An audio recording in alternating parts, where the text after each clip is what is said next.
السلام عليكم ورحمة الله وبركاته الحمد لله والصلاة والسلام على رسول الله وعلى آله وصحبه ومن والاه. நம்முடைய இன்றைய தலைப்பு பிதஅத்தை விட்டும் பிதஅத்துவாதிகளை விட்டும் விலகி இருப்பது சலஃபியாவுடைய ஒரு அடிப்படை. அல் ஹத்ரு மினல் பிதஇ வல் முப்ததிஈன்.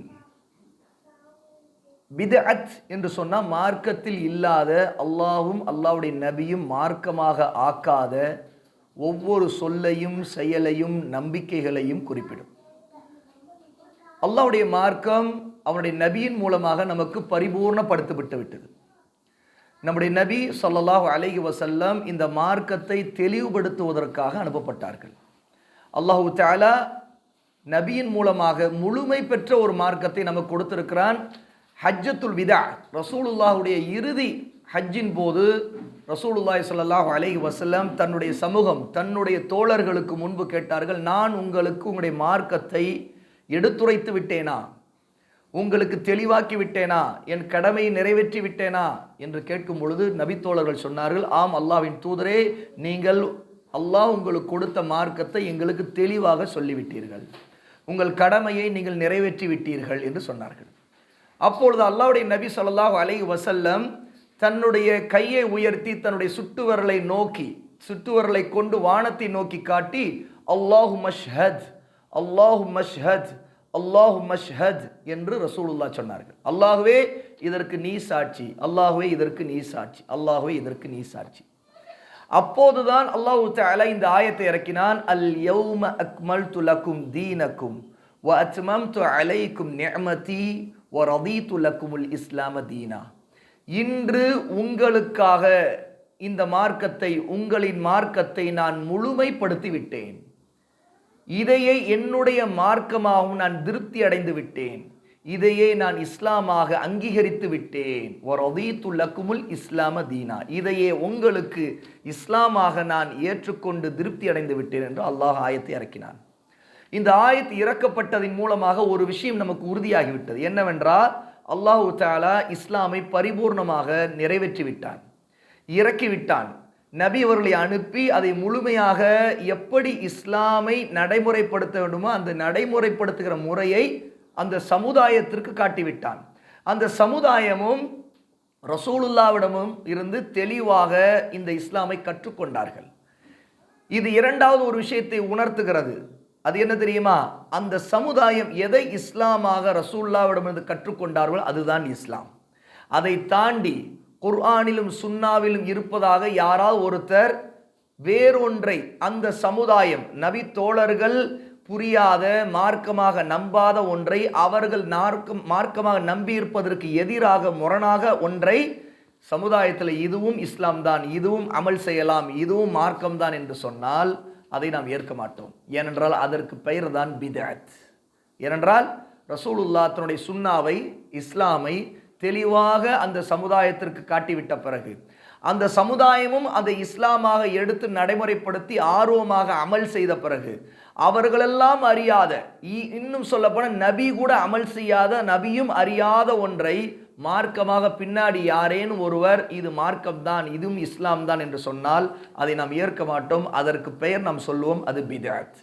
பிதஅத் என்றால் அரபி வார்த்தை, அதனுடைய கருத்து என்னவென்றால் புதுமையானது என்ற அர்த்தம், நூதனமானது, அதாவது புதியதாக ஒன்று. ஏன் அது புதியதானதாக இருக்கிறது? ஏனென்றால் நபியே அறியாதது, நபி ஸல்லல்லாஹு அலைஹி வஸல்லம் அமல் செய்யாதது, நபி தோழர்களும் அறியாதது, நபி தோழர்களும் நபியும் அறிந்தது பழையது. அதுதான் இஸ்லாம். இஸ்லாம் என்பது பழையதாக ரசூலுல்லாஹ்வுடைய காலத்தில் எது இஸ்லாமாக புரியப்பட்டிருந்ததோ, எது குர்ஆனாக புரிந்து கொள்ளப்பட்டிருந்ததோ, எது ஹதீஸாக சுன்னாவாக நடைமுறையிலே அமல் செய்வதற்கு அவர்கள் கற்றுக்கொண்டிருந்தார்களோ அது பழையதாக இருந்தாலும் அதுதான் இஸ்லாம்.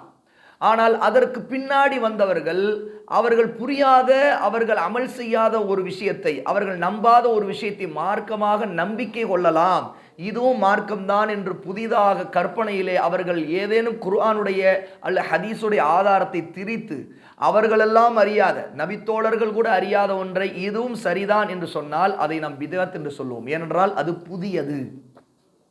ரசூலுல்லாஹி ஸல்லல்லாஹு அலைஹி வஸல்லம் இந்த பிதஅத் குறித்த தீர்ப்பு என்னவென்று சொன்னார்கள். பிதஅத்தை அல்லாஹ் ஏற்பானா? ஏற்க மாட்டான், நிராகரிப்பான் என்று சொன்னார்கள்.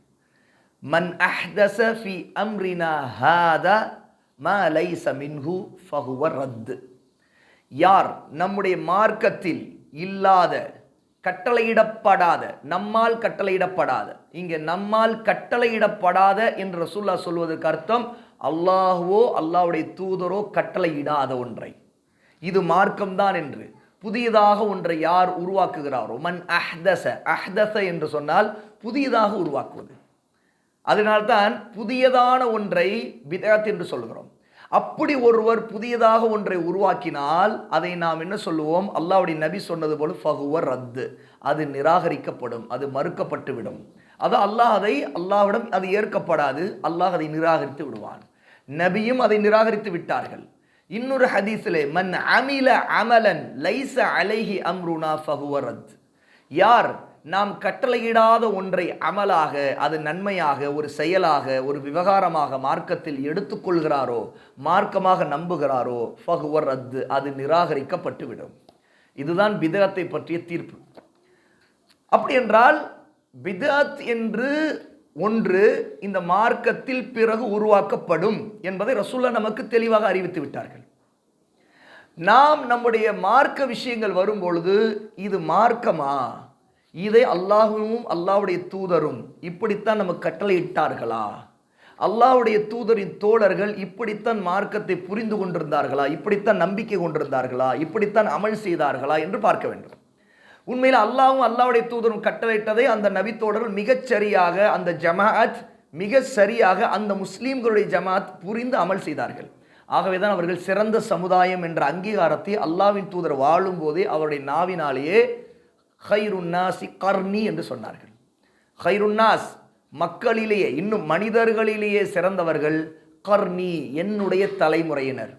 அப்படி என்றால் இந்த அந்த தலைமுறையினர் சிறந்தவர்களாக ஆனதற்கு காரணம் அவர்கள் இஸ்லாமை சரியாக புரிந்தார்கள் என்பதுதான்.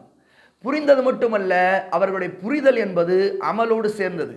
அப்படி என்றால் அமல் செய்ததும் அவர்கள் சரியாக அமல் செய்தார்கள். அந்த நபி தோழர்கள் பிதஅத்துகளை உருவாக்கவில்லை. ஆகவேதான் பிற்காலத்தில் வந்தவர்கள் பிதஅத்துகளை உருவாக்கும் பொழுது அந்த நபித்தோழர்கள் அதை கடுமையாக எதிர்த்தார்கள். முதலில் பிற்காலத்தில் வந்தவர்கள் உருவாக்கிய பிதஅத்துகள் எல்லாம் முதலில் நம்பிக்கை சம்பந்தப்பட்டதாக இருந்தது. உதாரணத்துக்கு கதிரை நிராகரிக்கக்கூடியவர்கள், விதி என்பதை ஒன்று இல்லை என்று மறுத்தவர்கள். அப்துல்லாஹ் இப்னு உமர் ரலியல்லாஹு அன்ஹு அவர்களிடம் இது சம்பந்தமாக, எங்கள் பகுதியில் விதியை நிராகரிக்கக்கூடியவர்கள் இருக்கிறார்கள், அவர்களை குறித்து நீங்கள் என்ன சொல்லுகிறீர்கள் என்று கேட்கும் பொழுது அப்துல்லாஹ் இப்னு உமர் சொன்னார்கள், அவர்களுக்கு நீங்கள் போய் சொல்லுங்கள், அவர்களை விட்டு நான் விலகிக் கொண்டேன், அவர்களும் என்னை விட்டு விலகியவர்கள் என்று சொல்லுங்கள் என்று சொன்னார்கள். இங்கிருந்துதான் அஹ்லு சுன்னா, சுன்னாவை பின்பற்றக்கூடியவர்களுடைய கொள்கையில் மிக முக்கியமான ஒரு அடிப்படை, பிதஅத்தை விட்டு விலகுவது மட்டுமல்ல, பிதஅத்வாதிகளை விட்டும் அந்த கூட்டத்தாரை விட்டும் நாம் விலகி இருக்க வேண்டும். ஏனென்றால் பிதஅத்வாதிகள் தாங்கள் நம்பிக்கை கொண்டிருப்பதை மார்க்கம் என்று சொல்லி அதன் மீது மக்களை அழைக்கிறார்கள். இதனுடைய விளைவு மக்கள் சரியான பாதை விட்டு தடம் புரண்டு அவர்கள் ஜமாஅத்துல் முஸ்லிமீனாக, முஸ்லிம்களின் ஏகோபித்த ஜமாத்தாக இருக்கின்ற ஒரு ஜமாத்திலிருந்து பிரிவினையை ஏற்படுத்தக்கூடிய அடிப்படையான சிந்தனையை கொடுத்து அதற்கான ஒரு கோட்பாட்டை அல்லது நம்பிக்கையை, ஒரு அமலை அவர்கள் கொடுத்து மக்களுக்கு மத்தியில் அதை பிரச்சாரம் செய்வதன் மூலமாக அவர்கள் பிதஅத்தை வாதம் செய்து தங்களுடைய வாதங்கள் மூலமாக நியாயப்படுத்தி அதை பிரச்சாரம் செய்வது, அதில் பிரச்சாரர்களாக அவர்கள் இருப்பதை கொண்டு ஒரு தனி கூட்டமாக பிரிவார்கள். நேற்று நான் சொன்ன அந்த வரலாறுகளை நீங்கள் இங்கே ஞாபகப்படுத்திக் கொள்ளுங்கள். பிதஅத்வாதிகள் தான் இந்த சமூகத்தை கூறு போட்டு பிளந்தவர்கள்.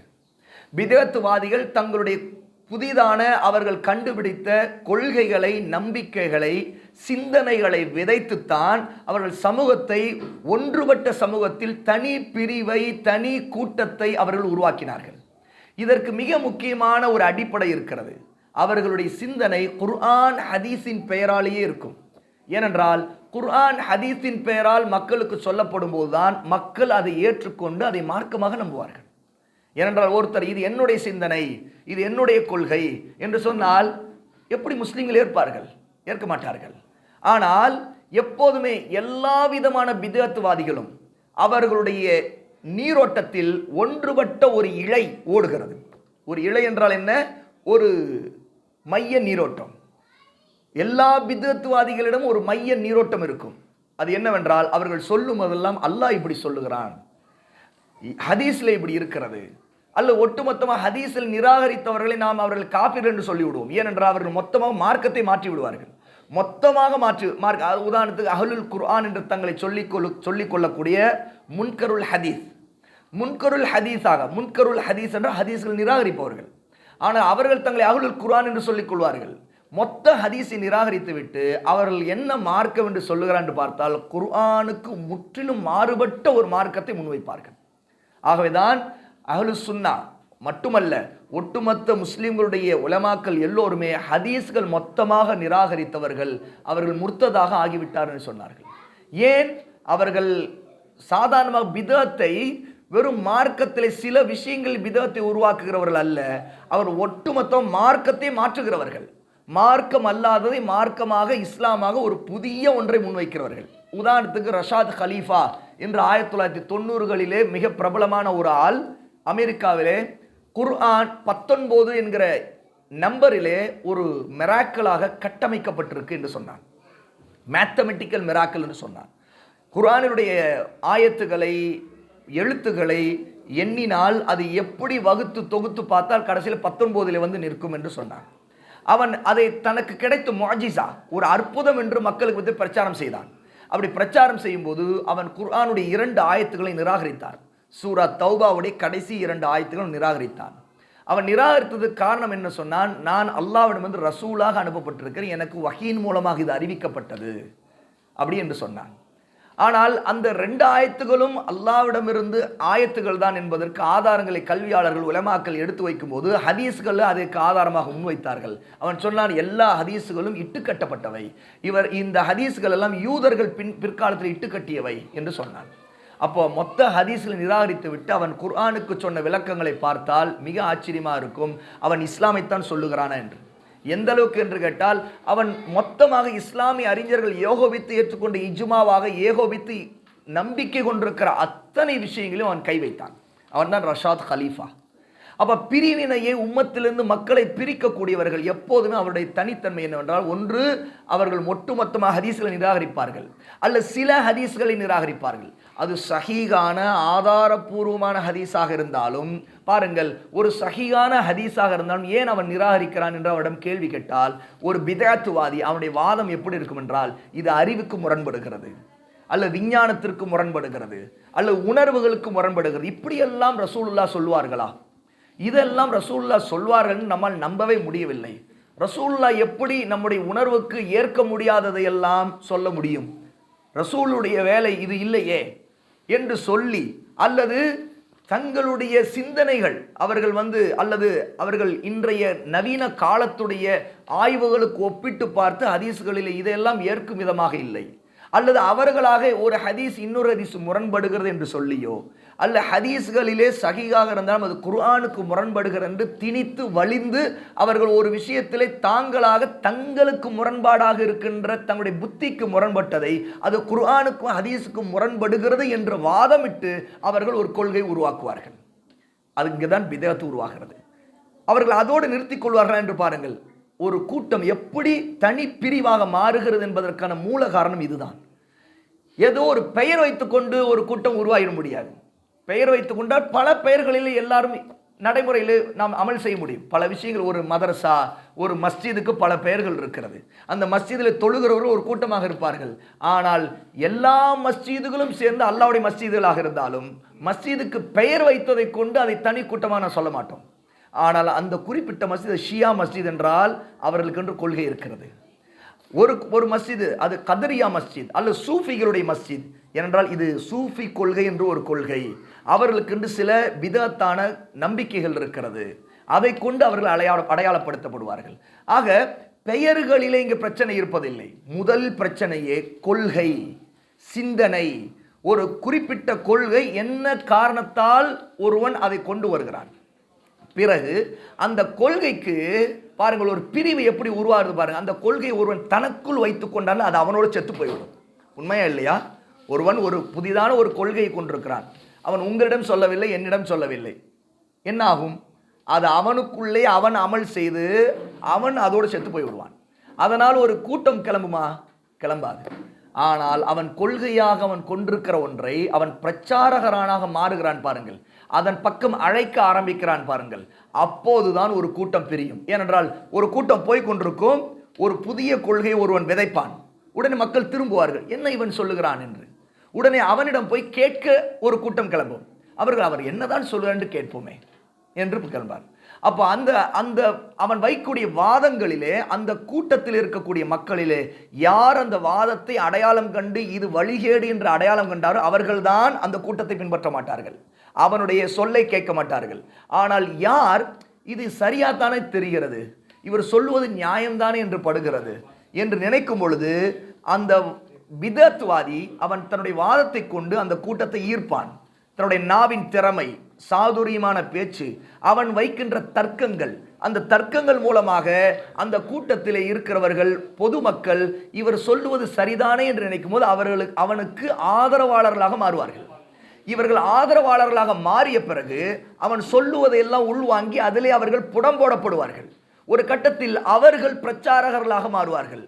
பிறகு இவர்கள் அவன் ஒருவன் சொன்னதை அவனிடம் இவர்கள் மயங்கிய பிறகு இவர்களிடம் பலர் மயங்குவதற்காக இவர்கள் பிரச்சாரகர்களாக மாறின பிறகு அடுத்தடுத்து ஒரு கூட்டம் தனியாக அது இயங்க ஆரம்பிக்கும். அதற்கு ஒரு தலைவர் இருப்பார். சில நேரத்தில் சகோதரர்கள் கேட்பார்கள், சலஃபியா என்பதே ஒரு தனி கூட்டம் போல, ஒரு பிரிவு போல தெரிகிறது என்று. நாம் அந்த சகோதரர்களுக்கு சொல்லுகிறோம், முதல் சலஃபியாவுக்கு தலைவர் யார்? ஏதேனும் ஒரு தலைவரை காட்ட முடியும். ஏதேனும் ஒரு கொள்கைப்பட்ட சிந்தனைகள் சார்ந்த ஏதேனும் பிதத்தான பிற்காலத்தில் நாம் வரலாறுகளில் தெரியக்கூடியவர்களை எல்லாம் ஒரு குறிப்பிட்ட தலைவனை சொல்ல முடியும்.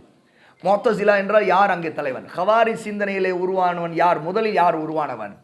அப்துல்லா இப்னு சபா, அவன்தான் முதலாக ஒரு யூதன். அவன் முஸ்லீமாக தன்னை நடித்துக் கொண்டு முனாஃபிக்காக இருந்து கொண்டு உஸ்மான் ரலியல்லாஹு காலத்திலே முஸ்லீம்களுக்கு மத்தியில் இந்த கிளர்ச்சி சிந்தனை விதைத்தவன். அவன்தான் அங்கே அவன் தலைவனாக கிளம்பி வந்தான். கதரியாக்களிலே யார் முதலாவதாக அந்த கொள்கை சொல்ல ஆரம்பித்தது?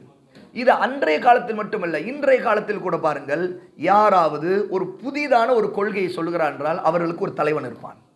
அவனுடைய பிதத்தான சிந்தனைக்கு அவன் தான் ஆரம்பித்து வைப்பான். அது தமிழ்நாட்டிலே நிறைய உதாரணங்கள் நமக்கு இருக்கிறது. உலகளாவிய அளவிலே முஸ்லீம்களுக்கு மத்தியில் எந்தெந்த நாட்டிலே என்னென்ன பிரிவினைகள், கிளர்ச்சிகள், பிரச்சனைகள், தனித்தனியாக கூட்டங்கள் பிரிந்தார்கள் என்ற வரலாறு எல்லாம் எடுத்து பாருங்கள். ஒரு விஷயம் தெரியும், அவர்களுக்கு ஒரு ஸ்தாபகர் இருப்பார்கள்.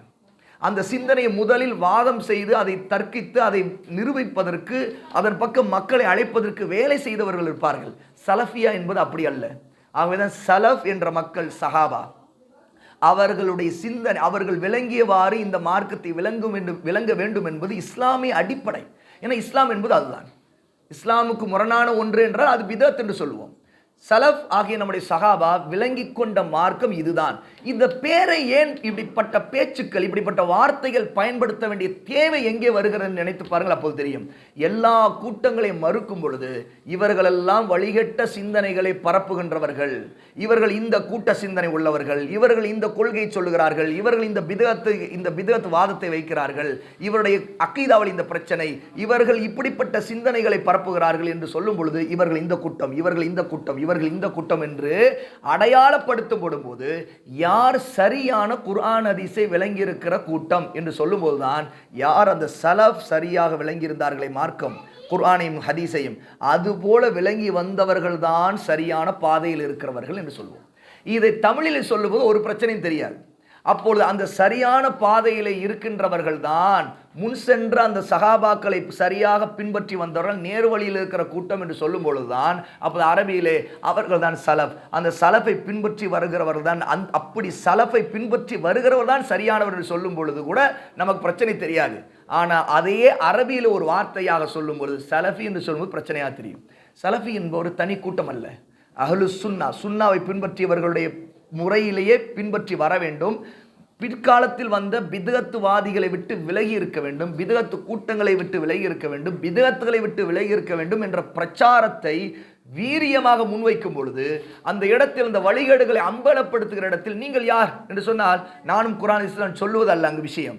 ஏனென்றால் அந்த வழிகட்டவனும் சொல்லுவான் நானும் குர்ஆன் ஹதீஸ் தான் பின்பற்றுகிறேன், இவரும் சொல்லுவார் குர்ஆன் ஹதீஸ் தான் பின்பற்றுகிறேன். இப்போ அவரிடம் நாம் கேட்போம், நீ குர்ஆன் ஹதீஸை பின்பற்றுவதாக சொல்லுகிறேன், அப்படி என்றால் நீங்கள் எதை விளங்குவதாக குர்ஆன் ஹதீஸில் இருப்பதாக சொல்லுகிறீர்களோ அப்படித்தான் சலஃப் விளங்கினார்களா? அப்படின்னு கேட்டா உடனே அவர் சொல்வார், நீங்கள்லாம் சலஃபிகள், நாங்கள் அப்படி அல்ல. இது எவ்வளவு ஆச்சரியமான வாதம் பாருங்கள். நாம் அதைத்தான் சொல்கிறோம், நீங்கள் சலஃபிகள் நீங்களை சொல்லுவது பொருத்தமாக இருக்கலாம். ஏனென்றால் மொழி ரீதியாக அந்த சலஃபை பின்பற்ற வேண்டும் என்று சொல்லுகிறதுல ஒருத்தர் நான் சலஃபை அந்த சஹாபாவை பின்பற்றுகிறேன் என்று சொல்லுகிற இடத்தில் அரபியிலே அதற்கு பெயர் சலஃபி, அந்த பாதைக்கு பேர் சலஃபியா. ஆனால் இது சொல்ல வேண்டிய தேவை எல்லா நேரத்திலும் வராது. எப்போ இந்த வழிகட்ட பிதத்துவாத கூட்டங்களோட பேச வேண்டிய தேவை வருமோ அப்போது நீங்கள் ஒரு ஹவாரிஜ், நீங்கள் ஒரு முஅத்தஸிலி. முஅத்தஸிலி என்றால் தன்னுடைய சொந்த புத்தியை முன்வைத்து ஆதாரங்களை நிராகரிக்கக்கூடியவர், அதான் அங்கே அர்த்தம். அதை அரபியிலே அது தமிழிலே சொல்லும்போது பொதுவாக தெரியும், நீங்கள் சொந்த புத்தியை கொண்டு நிராகரிக்கிறீர்கள். சரி, அது அரபியில் சொன்னால் நீங்கள் ஒரு முஅத்தஸிலி, நீங்கள் கிளர்ச்சி சிந்தனையே ஆட்சியாளருக்கு எதிராக பிரச்சாரம் செய்து அதையே ஒரு தாவாவாக முன்னெடுத்து நான் கிலாபத்தை கொண்டு வருகிறேன், நாங்கள் கிலாபத்தை கொண்டு வருவோம் என்று மக்களை திரட்டுகிறீர்கள். இந்த தாவா ஒரு பிதத்தான முறை. இப்படி ஒரு தாவாவே நடந்ததில்லை. இன்னும் சொல்லப்போனால் இதற்கு ரசூலுல்லாஹ்விடம் ஒரு கட்டளை கூட வந்ததில்லை. இப்படி எல்லாம் செய்யுங்கள், இப்படி நீங்கள் செய்யுங்கள், இப்படி நீங்கள் அரசியலில் இப்படி ஈடுபடுங்கள் என்று ஏதேனும் ஒரு கட்டளை ஒரு சுன்னாவில் ஒரு ஆதாரம் இருக்கிறதா? இருக்காது. ஆனால் இதை ஒரு முன்வைத்து ஒரு தாவாவை ஆரம்பிக்கிறவர்களை நாம் என்ன சொல்வோம்? இவர்கள் கிளர்ச்சி சிந்தனை அடிப்படையில் ஆரம்ப காலத்தில் ஹவாரிஜிகளை அறிந்தோமே, அவர்களுடைய போக்கு இவரிடம் இருக்கிறது. அவர்கள் என்ன தாவாவை முன்வைத்து மக்களுக்கு மத்தியில் பிளவை ஏற்படுத்தினார்களோ, முஸ்லிம்களுடைய ஜமாத்தை உடைப்பதற்கான பிதத்தான தாவாவை ஆரம்பித்தார்களோ, அது போன்ற தாவா இது. அவர்களுடைய பாதையிலே இவர்கள் இயங்குகிறார்கள். அல்ல ஒரு குறிப்பிட்ட மனிதரை சுட்டி காட்டி இவருடைய பாதையிலே இந்த முறை இருக்கிறது, ஆக இவரிடம் எச்சரிக்கையாக இருங்கள். ஏனென்றால் நீங்கள் இவருடைய பாதையில் இவருடைய தாவாவில் நீங்கள் கவரப்பட்டீர்கள், நீங்கள் அவருடைய ஒரு கூட்டமாக மாறுவீர்கள். அவர் எதை முன்னெடுத்து மக்களுக்கு மத்தியில் பிரச்சாரமாக கொண்டு போகிறாரோ அந்த பிரச்சாரத்தை நீங்கள் முன்னெடுப்பீர்கள். பிறகு நீங்கள் ஒரு தனி கூட்டமாக இருப்பீர்கள். இது எல்லாத்தை விட்டு விலகி இருப்பதுதான் சஹாபாக்களுடைய வழிமுறை. ஏன்னா சஹாபா அவருடைய காலத்திலேயே ஹவாரிஜிகள் வந்த நேரத்திலும், அவருடைய காலத்திலே கதரியா ஜபரியாக்கள் உருவான நேரத்திலும், அவருடைய காலத்திலே ராஃபிதாக்கள், யார் அவர்கள்? ஷியாக்கள், தங்களை ஷியா என்று சொல்லிக் கொண்டார்கள். ஆனால் அது அவருடைய பெயர் அல்ல. ஷியா என்றால் ஆதரவாளர்னு அர்த்தம். அவர்கள் அதை எப்படி சொல்லிக்கொண்டால், நாங்கள் ஷியா உன் அலி, நாங்கள் அலிக்கு ஆதரவாளர்னு சொன்னார்கள். உண்மையிலே அலிக்கு ஆதரவாளர் என்றால் அலி ரலியல்லாஹு அன்ஹு எந்த மன்ஹஜ், எந்த வழிமுறையில் இந்த மார்க்கத்தை பற்றி பிடித்தாரோ அந்த மன்ஹஜ், அந்த வழிமுறையில் மார்க்கத்தை பற்றி பிடிக்கிறவர்கள் சலஃபை பின்பற்றிய சஹாபை பின்பற்றியவர் மட்டும்தான். ஏனென்றால் ஷியாக்கள்ங்கிற ராஃபிதாக்கள் சஹாபாக்களை காஃபிர் என்று சொல்கிற அளவுக்கு சிந்தனையை, ஒரு கோட்பாட்டை உருவாக்கி அதன் அடிப்பில் முஸ்லிம் உம்மத்தை பிளந்தவர்கள். இன்று மொத்தமாக முஸ்லிம்களை ரெண்டு கூட்டமாக பார்க்கிறோமே, அது எப்படி பாருங்கள். ஒரு பக்கம் ஷியாக்கள், இன்னொரு பக்கம் சுன்னிகள். சுன்னி என்ற வார்த்தை பொதுவாக ஷியாக்களை தவிர எல்லாருக்கும் சொல்லப்படும். ஏனென்றால் சுன்னாவை பின்பற்றுவதற்கு ஏற்றுக்கொண்ட, அதாவது ரசூலுல்லாவுக்கு பிறகு அபூபக்கர், உமர் ரலியல்லாஹு அன்ஹுமா அவர்கள் ஹிலாஃபத்துக்கு தகுதியானவர், அல்லாஹ் அவர்களை ஆக்கினான். அவர்கள் யாரும் இந்த உம்மத்தை வஞ்சிக்கவில்லை. அவர்கள் அலி ரலியல்லாஹு அன்ஹு அவர்களை வஞ்சிக்கவில்லை, ஏமாற்றவில்லை. அவர்கள் அல்லாஹ்வுக்கு விசுவாசமாக உண்மையாக ஷரியத்துடைய அடிப்படையில் அல்லாஹ்வுடைய அடியார்களான அன்றைய காலத்தில் இருந்த அன்சாரிகளும் முஹாஜிர்களும் சரியாக பையச் செய்வதன் மூலமாக அவர்கள் அபூபக்கர் ரலியல்லாஹு அன்ஹுவுக்கு அல்லாஹ் ஆட்சி அதிகாரத்தை கொடுத்தான். உமரை அதற்கு அடுத்து சரியாக அல்லாஹ் நியமித்தான். அதற்கடுத்து உஸ்மான் ரலியல்லாஹு அன்ஹு சரியாக அல்லாஹ்வுடைய ஏற்பாடின்படி தான் வந்தார்கள். இவர்கள் யாரும் சமுதாயத்தை வஞ்சிக்கவில்லை, நபித்தோழர்களை வஞ்சிக்கவில்லை, அலி ரலியல்லாஹு அன்ஹு அவர்களை வஞ்சிக்கவில்லை என்று சரியாக நம்பிக்கை கொண்டவர்களே தனியாக சுன்னிகள் என்று சொல்வார்கள். இந்த சுன்னிகள் என்று சொல்லும் பொழுது சுன்னாவை பின்பற்றக்கூடியவர்கள் என்ற அர்த்தத்தில் இது மொத்தமாக சொல்வது. சுன்னிகள் என்று சொல்லுவது ஒரு பிரிவா அல்ல. உண்மையில் அவர்கள்தான் சரியான ஜமாத்தாக ஒரு தலைமையின் கீழ் இருந்த முஸ்லிம்கள். இந்த பிரிவினை ஏற்படுத்தியவர்களாக யாரை சொல்லுவோம் என்றால் ஷியாக்கள், ராஃபிதாக்கள். இந்த ராஃபிதாக்களை அடையாளப்படுத்தும் பொழுது ஒரு நிர்பந்தம் நமர்கிறது. அவர்களை தவிர மற்றவர்கள் யார்? அவர்களைத்தான் சுன்னிகள்னு சொல்லுவோம். சுன்னிகள் என்று ஒரு இயக்கம் அல்ல, ஒரு அமைப்பு அல்ல. இந்த சுன்னிகள், அஹ்லு சுன்னா, இது பல வார்த்தைகள் இருக்கிறது. பாருங்கள், ஒரு வார்த்தை கருத்தால் அது என்ன சிந்தனையை கொடுக்கிறது என்பதை புரிந்து கொண்டால்தான் அது இயக்கமா பிரிவா என்றே விளங்கும். அஹ்லு சுன்னா, சுன்னாவை பின்பற்றக்கூடியவர்கள் அப்படி என்றால் என்ன? அவர் அஹ்லுல் பிதாவுக்கு மாறாக இருப்பார்கள். பிதஅத்துவாதிகள், பிதஅத்தை பின்பற்றுகிறவர்களுக்கு மாறாக இருப்பார்கள். அஹ்லுல் இல்ம் அப்படி என்றால் என்ன அர்த்தம்? இல்ம் உள்ளவர்கள், இல்ம் உள்ள கல்விமான்கள் என்ற அர்த்தம். அப்படி என்றால் அஹ்லுல் ஜஹல், அறியாமையில் இருக்கிற மக்களுக்கு மாறாக அவர்கள் சரியான மார்க்கத்தை பின்பற்றும். அஹ்லுல் ஹதீஸ், இந்த அஹ்லுல் ஹதீஸ் என்பது இந்த வார்த்தை முதலில் யாருக்கு பயன்படுத்தப்பட்டது? ஹதீஸ்களை சேகரித்த கல்வியாளர்கள், இமாம்களுக்கு பயன்படுத்தப்பட்டது. ஏனென்றால் அவர்கள் ஹதீஸ்களை சேகரித்தார்கள். அஹ்லுல் அசார், அஹ்லுல் ஆசார் என்று சொன்னால் ரசூலுல்லாவுடைய ஹதீஸ்கள் மட்டுமல்ல, சஹாபாவுடைய கூற்றுகள், அவர்கள் மார்க்கத்தை விளங்கியது, இது சம்பந்தமான ஆதாரங்கள் எல்லாம் திரட்டியவர்கள். ஆகவே தான் அஹ்லுல் ஹதீஸ்களை அஹ்லுல் ஆசார் என்று சொல்லப்படும். என்றால் அவர்கள் அந்த ஆதாரங்களை திரட்டி கொடுத்தவர்கள். இதே போல உள்ள வார்த்தைகளில் தான் சலஃப் என்று சொல்லும் பொழுது அது முதலில் அவர்களை குறிக்கும். இந்த வார்த்தை புதிது அல்ல. ரசூலுல்லாஹி ஸல்லல்லாஹு அலைஹி வஸல்லம் அவர்கள் உச்சரித்த வார்த்தை என்பதற்கு நான் ஏற்கனவே முந்தைய உரையிலே சொல்லியிருக்கிறேன். ஃபாத்திமா ரலியல்லாஹு அன்ஹா ரசூலுல்லாஹ்வுடைய மரணத்தின் நேரத்தில் அழுது கொண்டிருக்கும் பொழுது ரசூலுல்லாஹி ஸல்லல்லாஹு அலைஹி வஸல்லம் ஃபாத்திமாவுக்கு சொன்னார்கள், இஸ்பிரி யா ஃபாத்திமா, ஃபாத்திமாவே பொறுமையாக இரு, சப்ரை கடைபிடி அப்படின்னு சொல்லிவிட்டு சொன்னார்கள், நிஅமஸ் ஸலஃப் அன லக்கி என்று சொன்னார்கள்.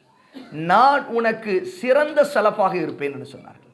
இந்த சிறந்த சலஃபாக இருப்பேன், சலஃப் நிஅமஸ் சலஃப், நிஅமஸ் சலஃப் என்று சொன்னால் மிகச்சிறந்த சலஃப், பின்பற்றுவதற்கு நான் உனக்கு சிறந்த முன்மாதிரி. அப்படி என்றால் ரசூலுல்லாஹ் தான் சலஃபியாவுடைய ஆரம்பம். இந்த உம்மத்திற்கு சலஃபியாவுடைய ஆரம்பம் எங்கே? யார் முதல் சிறந்த சலஃப் என்றால் ரசூலுல்லாஹ். ஏனென்றால் ரசூலுல்லாஹ் தான் சஹாபாவுக்கே சலஃப், அவர்கள் தான் முதலில் இறந்தவர். அதாவது ரசூலுல்லாஹ்வுடைய சஹாபா பின்பற்றுவதற்கு, சரியாக மார்க்கத்தை விளங்குவதற்கு யாரை முன்மாதிரியாக கொண்டிருந்தார்? அந்த சஹாபாக்கள் ரசூலுல்லாஹ்.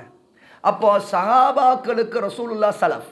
எப்படி ஃபாத்திமாவுக்கு ரசூலுல்லாஹ் தன்னை சலஃப் என்று சொன்னார்களோ, அதற்கடுத்து ஃபாத்திமாவும் சரி, ஏன்னா ரசூலுல்லாஹ் இறந்து விட்டார்கள், இப்போ ஃபாத்திமாவுக்கு சலஃப் ரசூலுல்லாஹ். ஃபாத்திமாவுக்கு மட்டும்தானா? அப்படி என்றால் அந்த உபதேசம் ஃபாத்திமா ரலியல்லாஹு அன்ஹாவுக்கு மட்டும்தானா? அல்ல. இன்று வாழ்ந்து கொண்டிருக்கிற ஃபாத்திமாவுக்கு ரசூலுல்லாஹ் தான் சலஃப். இந்த ஃபாத்திமாவுக்கு மட்டும், அந்த ஃபாத்திமாவுக்கு. அப்போ அந்த ஃபாத்திமா என்றால் அந்த ஃபாத்திமா ரலியல்லாஹு அன்ஹாவுக்கு மட்டுமா? அல்ல, அதே இடத்தில் இருக்கக்கூடிய சஹாபாக்கள் எல்லோருக்குமே. அப்படி என்றால் இந்த சலஃப்ங்கிற வார்த்தை கருத்து ரீதியாக, மொழி ரீதியாக சரியான பாதையை பின்பற்ற வேண்டும், உபதேச அடிப்படையில் புரிந்து கொள்ள வேண்டியது. இது ஒரு தனி கூட்டம் அல்ல, ஆனால் இதுதான் முஸ்லிம்களின் ஏகோபித்த சரியான மார்க்கத்தை விளங்கிய சஹாபாக்களை பின்பற்றி வருகிற கூட்டமாக. அவர்கள் எதை அடிப்படையாக மார்க்கமாக விளங்கினார்களோ அதுதான் நமக்கு அடிப்படை.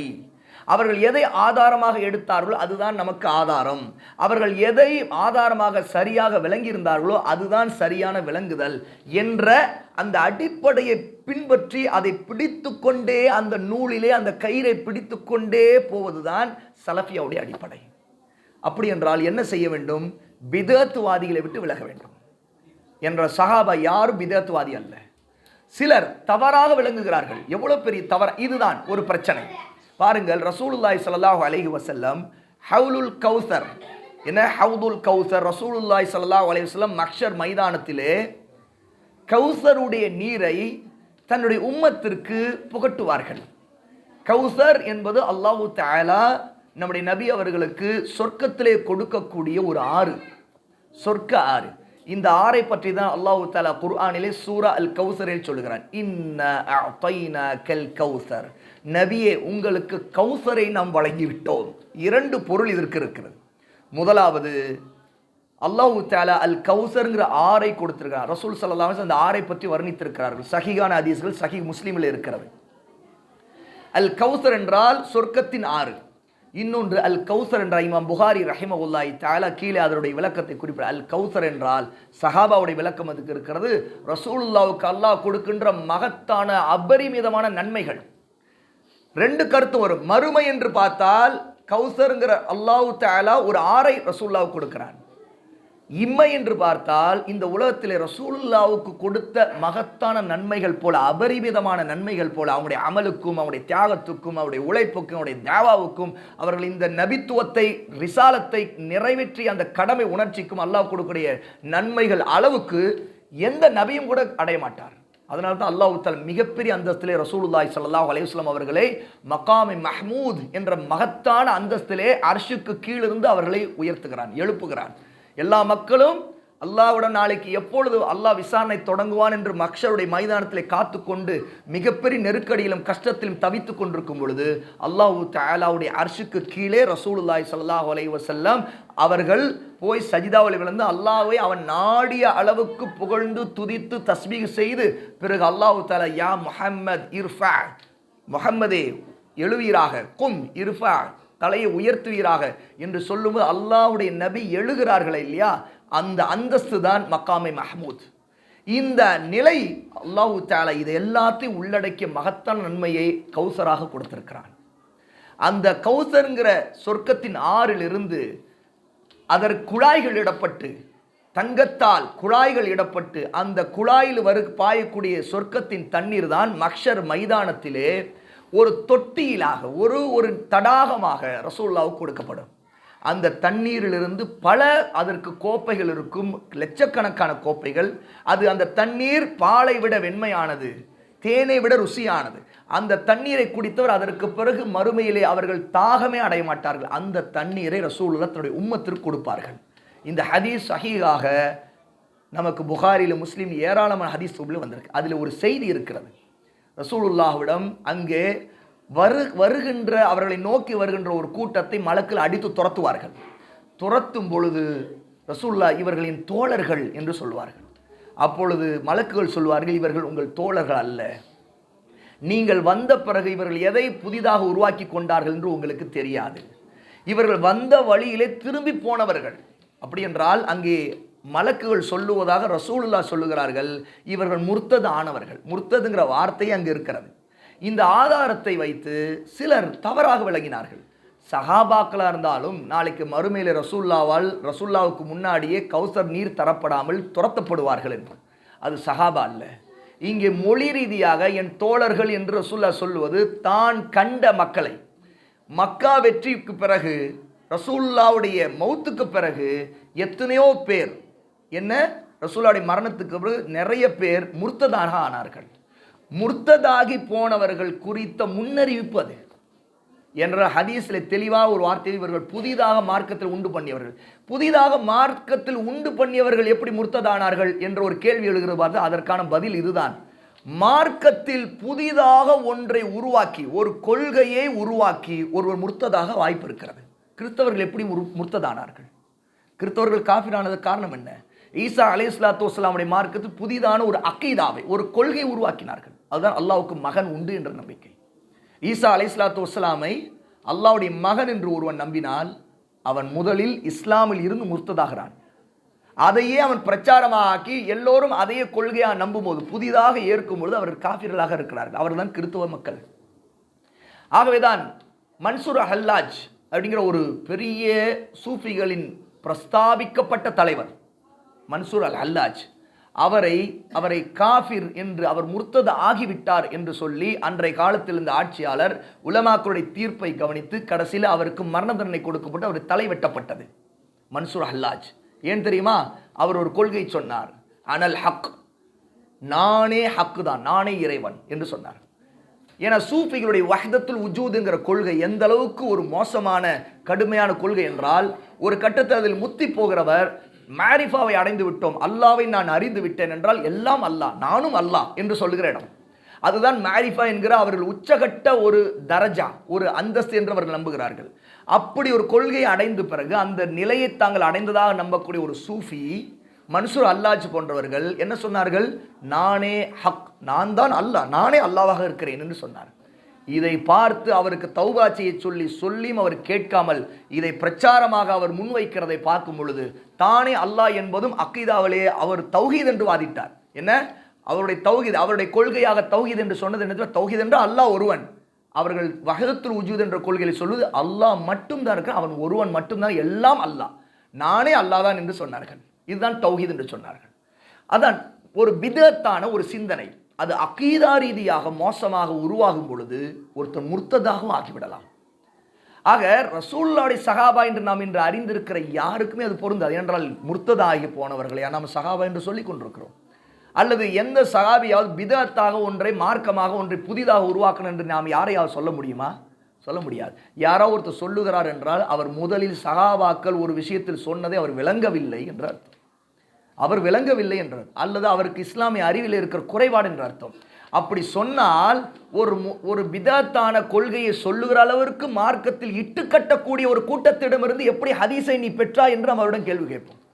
அப்படியெல்லாம் உருவாக்குகிறார்கள் என்று நீங்கள் ஒரு சகாபியை குற்றம் சுமத்தினால் அது எவ்வளவு பெரிய அவதூறு. முதல்ல அது ஷியாக்கள் சொன்ன அவதூறு, ஹவாரிஜிகள் சொன்ன அவதூறு.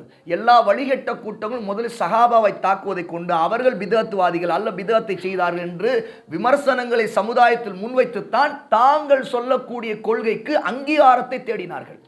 அப்படி அங்கீகாரத்தை தேடிய கூட்டங்கள் தான் ஹவாரிஜிகள், ஷியாக்கள், இன்னும் என்னென்ன வழிகட்ட கூட்டங்கள் வந்ததோ அது எல்லாமே. ஆகவே ஒரு சலஃபுடைய பாதையை பின்பற்றக்கூடிய அடிப்படையில் மிக முக்கியமானது சமூகத்தில் பிதத்தான கருத்துக்களை சொல்லுகிறவரிடம் முதல்ல விலகி இருக்க வேண்டும். ரசூலுல்லாஹி ஸல்லல்லாஹு அலைஹி வஸல்லம் சொன்ன ஹதீஸை இந்த இடத்தில் நான் ஞாபகப்படுத்துகிறேன். வ இய்யாக்கும், நான் உங்களை எச்சரிக்கிறேன். வ முஹ்தஸாத்தில் உமூர், புதிதாக மார்க்கமாக ஒன்றை உருவாக்குவது, நம்புவது, இது விஷயத்தில் உங்களை எச்சரிக்கை செய்கிறேன். இங்கே முஹ்தஸாத் என்று சொல்லும்போது அந்த வார்த்தையை விளங்க வேண்டும்.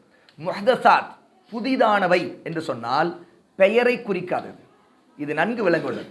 பெயரை குறிக்காது, கொள்கையை குறிக்கும். ஒரு கொள்கைக்கு ஏற்ற அமலை குறிக்கும். ஒரு கொள்கையே புதிதாக அது ஒரு அமலாகும் இல்லையா, நடைமுறைப்படுத்தப்படும் இல்லையா. அப்ப நடைமுறைப்படுத்தும் போது கொள்கையும் அமலும் சேர்ந்துதான் புதிதானவை. அதாவது பிதத் என்று ஒரு விஷயத்தை தீர்ப்பளிக்கும் போது அறிஞர்கள் ஒரு வார்த்தையை வைத்து உடனே தீர்ப்பளிக்க மாட்டார்கள். அந்த வார்த்தை மார்க்கத்தோடு சம்பந்தப்பட்டது என்ற வார்த்தை பிரச்சனை அல்ல. ஏனென்றால் தௌஹீத் என்று நாம் இன்று சொல்லுகிறோமே, இது ரசூலுல்லாஹி ஸல்லல்லாஹு அலைஹி வஸல்லம் சொன்ன வார்த்தை தான். ஆனால் சில வார்த்தைகள், அகீதா என்கிற ஒரு வார்த்தை சொல்லுகிறோம். இந்த அகீதா என்ற வார்த்தை சொன்னால் பிதத்தா அல்ல, மொழி ரீதியாக சொல்வது. கொள்கை என்று தமிழில் சொல்லுவோம், இங்கிலீஷில் கிரீட் என்று சொல்லுவோம். அது போன்ற ஒரு வார்த்தை. ரசூலுல்லாஹ் தௌஹீத் என்ற வார்த்தை சொன்னார்கள், அகீதா என்ற வார்த்தை சொன்னார்களா? இல்லையே. அப்படின்னா இது பிதத் அப்படின்னு சொல்ல மாட்டார்கள். அதுபோலதான் ஒரு வார்த்தை ஒரு குறிப்பிட்ட விஷயத்தை குறிப்பிடுவது என்றால் அந்த குறிப்பிடுவதற்கு ஒரு மொழியை அதை பயன்படுத்துவது தவறல்ல மார்க்கத்தில், அது பிதத் அல்ல. ஆனால் கொள்கையாக அது ஒரு குறிப்பிட்ட அமலாக அது அப்படி நம்புவது மார்க்கம் என்று வாதம் செய்வதா இருந்தால் அந்த வார்த்தை இப்படி நம்ப வேண்டும், இல்லை என்றால் இது முரணானது, இல்லை என்றால் ஒருத்தர் நம்பவில்லை என்றால் அவன் பிதத்வாதி என்று ஒரு வார்த்தைக்கு அங்கீகாரத்தை ஒருத்தர் கொடுத்தால், அதையே மார்க்கம் என்று வாதிட்டால் அதுதான் பிரச்சனை. அவை சகோதரர்களே, பிதத்வாதிகளுடைய மிகப்பெரிய பிரச்சனை உம்மத்தில் இதுதான். இன்று பிரிவினைகள் வந்ததற்கெல்லாம் காரணம் பிதத்வாதிகள் தான். 73 கூட்டங்களாக சமூகம் எப்படி பிரிகிறது யோசிச்சு பாருங்கள். 73 என்ற 73 பெயர்கள் என்று நினைத்து விட்டீர்களா? அல்ல 72 கூட்டங்கள் நரகம் போகும் என்று சொல்ல சொன்னார்கள். அவர் ஒரு பெயரை உருவாக்குவதன் காரணமாக 72 பெயரை உருவாக்கி நரகம் போகிறார்கள் என்று அர்த்தமா? அல்ல. அவர்களுக்கு என்று கொள்கைகள் இருக்கிறது. ஷியாக்கள் என்று ஒரு கூட்டம் தான், ஆனால் ஷியாக்களுக்குள் பல கூட்டங்கள், பல கொள்கைகள் இருக்கிறது. அவர்களுக்கு மத்தியில் நிறைய கருத்து வேறுபாடுகள் இருக்கிறது. அப்படி அவர்கள் எல்லாம் இந்த வழிகட்ட புதிதான பிதத்தான கொள்கைகளை உருவாக்குவதன் மூலமாகத்தான் ஒரு கூட்டம் அது நரகத்தின் கூட்டமாக மாறுகிறது. அப்போது கூட நாம் அவர்கள் முஸ்லிம் என்று சொல்லுவோம். அவர்கள் எப்போது வெளிப்படையாக குஃபுர்களை, ஷிர்க்கை நியாயப்படுத்தி அதுவும் அவர்கள் ஏற்காத போது, அதை வாதம் செய்து அவருடைய அறியாமையை நீக்கிக் கொள்ளாத போது, அப்போதும் பொதுமக்கள் அவர்களை காஃபிர் என்று சொல்லக்கூடாது. அது அறிஞர்கள் மூலமாக தீர்ப்பளிக்கப்படும், அல்லது ஆட்சியாளர்கள் மூலமாக அது அறிவிக்கப்படும். உதாரணத்துக்கு காதியானிகள் போல. காதியானிகள் என்ன? அவர்கள் பிதத்தான கொள்கையில் கொண்டு வந்தார்கள். ஆனால் அந்த பிதத் அவர்களை குஃப்ரின் பக்கம் கொண்டு போனது. அதுதான் என்ன? அவர்கள் ரசூலுல்லாஹ்வுக்கு பிறகு நபிமார்கள் வருவார்கள் என்று நம்புகிறார்கள். அதற்கு ஆதாரம் எங்கிருந்து எடுக்கிறார்கள்? குர்ஆனிலிருந்து எடுக்கிறார்கள். அதற்கு ஆதாரம் எங்கிருந்து எடுக்கிறார்கள்? ஹதீஸிலிருந்து எடுக்கிறார்கள். நீங்கள் ஒரு ஹதீஸை சொல்லி எனக்கு பிறகு எந்த நபியும் இல்லை என்று ஒரு ஹதீஸை எடுத்து வைத்தா அவர்கள் சொல்வார்கள், எனக்கு பிறகு எந்த நபியும் இல்லை என்று ரசூலுல்லாஹ் சொல்லுகிறார் என்றால் அது எப்படி தெரியுமா புரிய வேண்டும்? எனக்கு பிறகு என்னை போன்ற நபி இல்லை என்று அதற்கு அர்த்தம். எப்படி விளக்கம்? ரசூல் அல்லாஹ் தஆலா காத்தமுன் நபி, இறுதி முத்திரை என்று ரசூலுல்லாஹ் சொல்றாங்க. அது முத்திரை என்ற ரசூலுல்லாஹ் நபித்துவம் முத்திரையிடப்பட்டு இனி எந்த நபியும் வரமாட்டார் என்ற அர்த்தம் அல்ல. அவர்கள் சொல்லுவார்கள் காதியானிகள், அதாவது முத்திரை என்றால் என்ன அர்த்தம்? சிறந்தது என்று அர்த்தம். பல ப்ராடக்ட்ஸ் இருக்குது, ஒரு ப்ராடக்ட்டுக்கு இந்த சீல் இருக்குது அப்படின்னா அது நல்லா இருக்குங்க அப்படின்னு போவீங்க, ஏன்னா அந்த முத்திரை இருக்குன்னு பார்ப்பீங்க. அவங்க சொல்ற உதாரணம். அது போல எல்லா நபிமார்களுக்கு மத்தியில் ரசூலுல்லாஹ்வுக்கு ஒரு தனி முத்திரை இருக்கு, அதான் அதுக்கு அர்த்தம். என்ன நினைப்பீர்கள்? இந்த இடத்துல சலஃபுடைய புரிதல் முக்கியம் என்று சொல்லுவோம். ஆனால் இந்த பிதத்தான ஒரு கொள்கை அவர்கள் சொல்ல ஆரம்பித்தது மூலமாக முர்த்ததாக ஆனார்கள். ரசூலுல்லாஹ் யாரை நோக்கி தன்னுடைய தோழர்கள் நினைக்கிறார்கள் என்றால் அவர்கள் கைபான அறிவுள்ளவர்கள் அல்ல. ஏன்னா மறைவான ஞானம் அல்லாஹ்வுடைய தூதருக்கு இல்லை. அப்போ அங்கே மஹ்ஷர் மைதானத்தில் பார்க்கும்போது தான் பார்க்கும்போது தோழராக தான் நினைத்தவர்கள், தன்னுடைய தோழர் என்று நினைத்தவர்கள் துரத்தப்படுகிறார் போது அவர்கள் சொல்லப்படும் இவர்கள் தோழர்கள் அல்ல.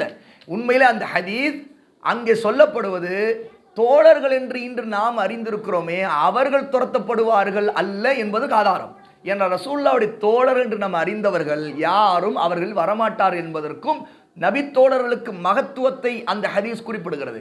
யார் நபித்தோழருடைய பாதை விட்டு புதிதாக மார்க்கத்தை உருவாக்கி பின்னர் உருவானார்களே அல்ல முர்த்ததாகி மார்க்கத்தை விட்டு வெளியேறினார்களே அவர்களைத்தான் அங்கு துரத்தப்படுகிறது. ஆகவே பிதஅத்வாதிகளை விட்டு விலகி இருக்க வேண்டும் என்பதற்கான மிக முக்கியமான ஆதாரம் ரசூலுல்லாவை விட்டு அவர்கள் துரத்தப்பட்டு விலக்கப்படுவார்கள் என்போது நாம் பிதஅத்வாதிகளுடைய மஜ்லிஸ்களை கலந்து கொள்வதும் அவருடைய உரைகளை கேட்பதும் அவர்களுடைய நியாய வாதங்களை கேட்டு மயங்குவதும் இது வழிகேடுகளிலே நாம் சிக்குவதற்கும் நம்முடைய ஈமான் தடுமாறி அவருடைய தர்க்கங்களிலே சிக்கி அவர்கள் ஆதாரம் என்று திரிக்கக்கூடிய விஷயங்களை மார்க்கமாக நம்பி ஏமாறுவதற்கு காரணமாகும் என்பதனால்தான் ஆரம்ப காலத்திலிருந்து சஹாபா காலத்திலிருந்து அறிஞர்கள் எல்லோருமே பிதஅத்வாதிகளுடைய சபைகளில் உட்கார்வதையும் அவருடைய பேச்சுக்களில் மயங்குவதையும் தடுத்து விளக்கினார்கள்.